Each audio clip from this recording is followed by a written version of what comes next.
जी हाँ, नमस्कार। Newsletter with Rakesh Ranjan में आपका स्वागत है।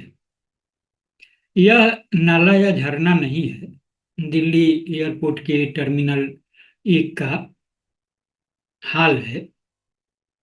इंदिरा गांधी इंटरनेशनल एयरपोर्ट के टर्मिनल एक के विस्तारित डिपार्चर सेक्शन की छत बारिश में गिर गई। 3 लोगों की मौत की बात कही जा रही है। प्रधानमंत्री नरेंद्र मोदी ने इसी वर्ष मार्च महीने की 1 तारीख को इसका उद्घाटन किया था। जाहिर है, जो तस्वीर सामने आई, जो घटना हुई, उसके बाद विपक्ष भी हमलावर है। सोशल मीडिया पर पनौती, दिल्ली एयरपोर्ट, दिल्ली रेन जैसे वाक्य जो हैं ट्रेंड कर रहे हैं। इस बीच भाजपा भी बचाव में खड़ी हो गई है। भाजपा के कोई बड़े वाले नेता हैं, अमित मालवीय। उन्होंने सोशल मीडिया पर लिखा है, 2009 में टर्मिनल 1 खोला गया था कांग्रेस के राज में। तब सोनिया गांधी यूपीए की चेयरपर्सन थी। उनको जवाब देना चाहिए। जाहिर तौर पर यह जिम्मेदारी की फेंका फेंकी की बात है। कहने वाले तो यह भी कह रहे हैं कि जो नरेंद्र मोदी के 10 साल के शासनकाल में हुआ, उसकी चर्चा की बजाय 70 साल का हिसाब मांगा जा रहा है। खैर, आज का मेरा विषय यह नहीं है। मेरा विषय है जो खास तौर से मैंने आपके लिए लिया है सोशल मीडिया से ही। मूल लेख पाकिस्तानी पत्रकार का है, जिसे कॉमरेड कृष्णा खालिद ने भूमिका लिखते हुए शेयर किया है। थोड़ा समय निकाल कर सुनिएगा तो बहुत कुछ है इसमें। इसे बिहार के वरिष्ठ पत्रकार गुंजन ज्ञानेंद्र सिन्हा ने साझा किया है। कृष्णा खालिद ने लिखा है कि मुझे तो ये भारत के मुसलमानों पर अधिक सटीक लगा। मेरे रिश्तेदारों, कजिन, गली और मोहल्ले के लौंडों, नाई और चाय की दुकान पर इस्लाम परोसते दार्शनिकों के साथ किसी इस्लामी पोस्ट पर जिहादी तलवार लहराते मुसलमान फेसबुकी मित्र पर भी बिल्कुल सटीक बैठता है। इसी साझे गुण को हम इस्लामिक वैश्विक भाईचारा कहते हैं। पूरा सुन लीजिएगा, निराश नहीं होंगे। इस्लामी नाम वाले मित्र सहेलियां तो गौर से एक शब्द बाँच ले, ये हम और आप ही हैं, मुकम्मल ईमान वाले ढोंगी। पाकिस्तानी पत्रकार जावेद चौधरी का हाल एक उर्दू अखबार डेली एक्सप्रेस कराची में प्रकाशित हुआ, जिसमें सिर्फ पाकिस्तान के मुसलमान ही नहीं, दुनिया के मुसलमानों की हकीकत को बखूबी बयां किया गया है। गुंजन ज्ञानेंद्र सिन्हा तो यह भी कहते हैं कि इसमें काफी कुछ हिस्सा हिंदू भी अपने लिए ले सकते हैं। तो आगे बढ़ते हैं। सिवाय हरामखोरी के मुसलमानों ने पिछले 1000 साल में कुछ नहीं किया। मशहूर उर्दू शायर जॉन इलिया का एक तीखा फिकरा है, हम मुसलमान अपने 1000 साल के इतिहास में हरामखोरी के सिवा कुछ नहीं कर रहे हैं। जब से मैंने यह पढ़ा है, मैं सोच में डूबा हूँ। सिर्फ 18 शब्दों में जॉन साहब ने मुसलमानों का कितना सही वर्णन किया है। सही में हमने 1000 साल में जंगों के सिवा कुछ नहीं किया है।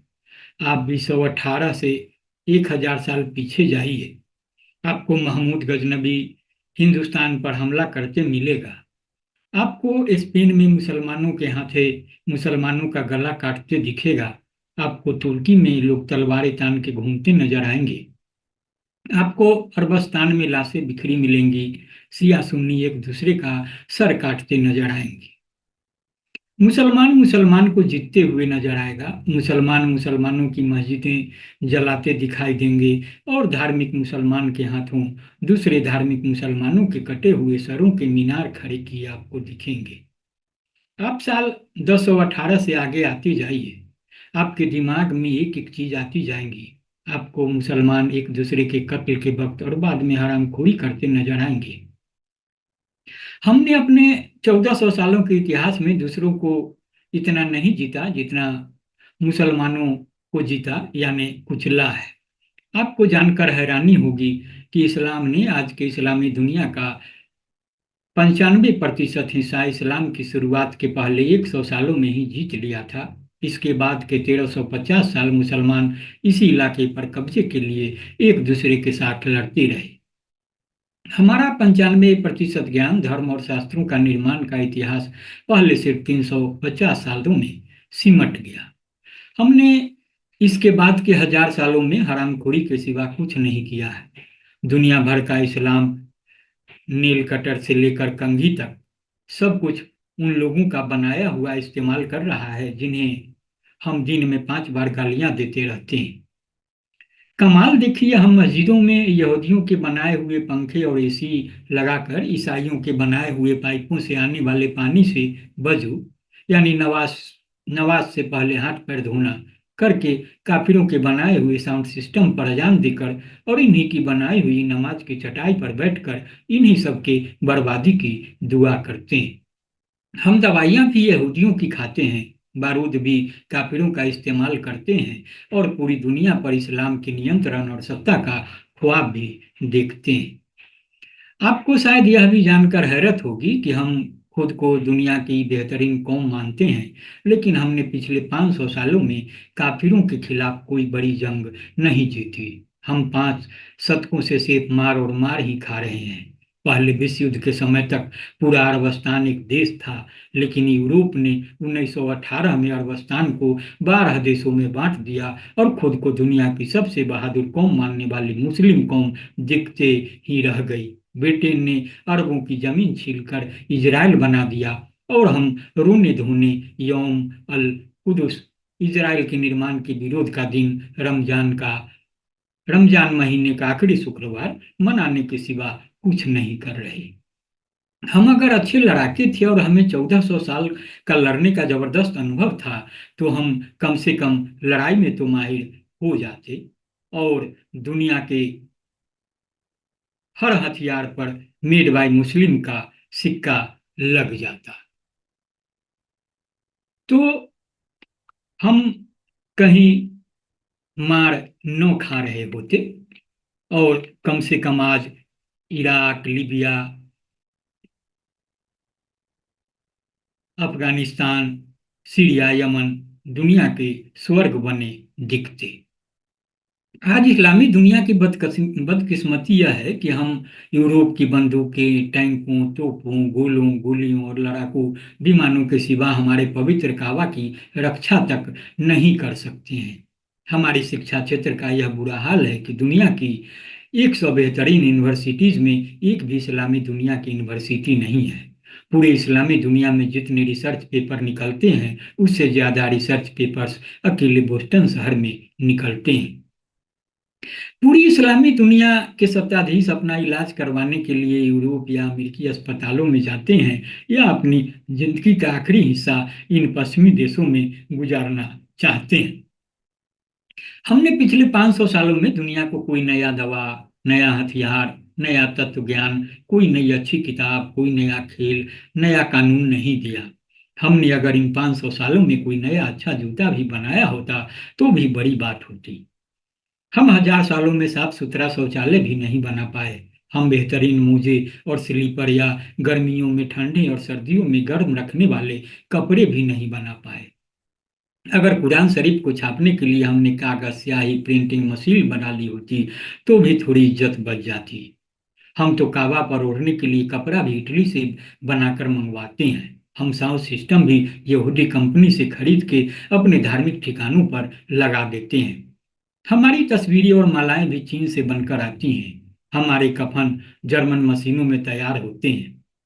अगर आप माने या न माने, हम दुनिया के 150 करोड़ मुसलमान सिर्फ एक कंज्यूमर हैं, और इससे इनकी दुनिया में कोई कीमत नहीं है। यूरोप नई चीजें बनाता है और हमारी मुस्लिम दुनिया तक पहुंचाता है, और हम उसे इस्तेमाल करते हैं, और इसके बाद बनाने वालों को हम सिर्फ आंखें दिखाते हैं। आप विश्वास कीजिए, जिस साल ऑस्ट्रेलिया और न्यूजीलैंड सऊदी अरब को भेड़ें देना बंद कर देगा, हम हज में कुर्बानी भी नहीं दे सकेंगे। और जिस दिन यूरोप और अमेरिका हमें गाड़ियां, जहाज और कंप्यूटर देना बंद कर देगा, उस दिन हम अपने घरों में कैद हो जाएंगे।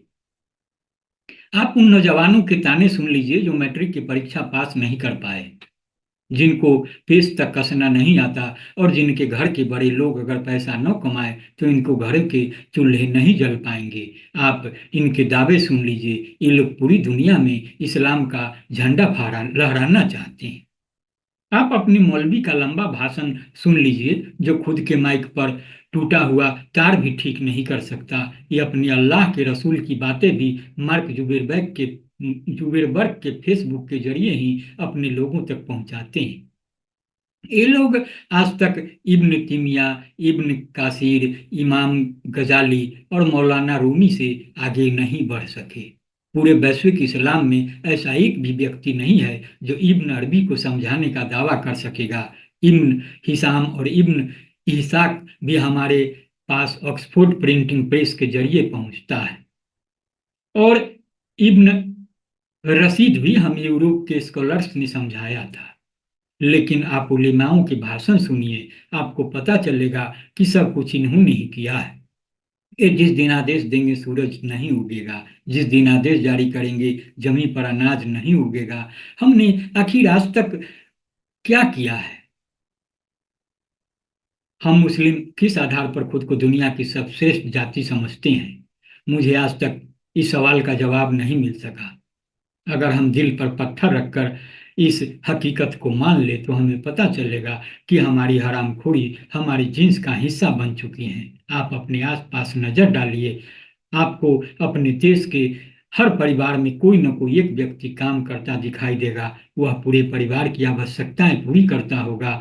घर के बाकी लोग एक व्यक्ति के आधार पर हरामखोरी करते होंगे और उन्हें गालियां भी दे रहे होंगे। आप एक दिन इस खानदान के हरामखोरी की चर्चा भी सुन लीजिए। आपको यह लोग यह कहते मिलेंगे, आखिर इसने हमारे लिए क्या किया है? आपको पूरे शहर में कोई एक व्यक्ति प्रगति करता मिलेगा और पूरा शहर उसे गालियां दे रहा होगा। हमारे 1.5 लाख अफसरों में 10 साल में कोई एक काम का अफसर पैदा होता है और पूरा देश उसे सर उठाता है। आप देश का इतिहास देख लीजिए, सब के सब जाने माने नेताओं के आंखों में आपको आंसू देखने को मिलेंगे। आपको मुल्क का हर वह शख्स दुखी मिलेगा जिसने खुद हरामखोरी से इनकार कर दिया था, जिसने एक जाति को देश बनाने की गलती की थी। इस्लामी दुनिया 1000 साल से यह गलती दोहरा रही है, और हम पाकिस्तानी मुसलमान 70 साल से यही खेल खेल रहे हैं। हम एक ऐसे मुल्क में रह रहे हैं जहां हमने आज तक देश को तोड़ने वालों का कोई हिसाब नहीं किया। हमने करगिल के जिम्मेदारों का कोई हिसाब नहीं किया। हमने आज तक शौकत अजीज जैसे लोगों को भी कोई सवाल नहीं पूछे, जो बाहर से आए, पाकिस्तान के प्रधानमंत्री बने और शेरवानी उतार करके जहां से आए थे वहां के लिए वापिस चले गए। हमने आज तक उन लोगों से भी हिसाब नहीं मांगा जिन्होंने धोखा दिया। लेकिन हम हरामखोरी के इन दस्तरखानों पर खाने की एक डिश रखने वालों पर हम एक पाठ पढ़ रहे हैं। हम इनका हिसाब कर रहे हैं। हम सही में सच्चे और खरे मुसलमान हैं। तो बेशक शाबाशी के पात्र हैं पत्रकार, जिन्होंने इस कदर बातें कहने की जुर्रत दिखाई है। बातें कड़वी हैं लेकिन सच्ची है, और यह सिर्फ मुसलमानों पर नहीं, पूरी दुनिया के हर देश के हर धर्म के मानने वालों पर लागू होती है। आप भारत के परिप्रेक्ष्य में भी इस पर गौर करेंगे, पूरी बातों को संजीदगी से सुनेंगे घुनेंगे, तो आप क्या फर्क पाएंगे, नहीं पाएंगे, इससे आप मुझे जरूर अवगत कराएंगे। यह जरूरी नहीं कि आप इससे पूरी तरह सहमत हों, असहमत होने की भी पूरी गुंजाइश है, लेकिन आप इसे सुनिए जरूर, गुनिए जरूर।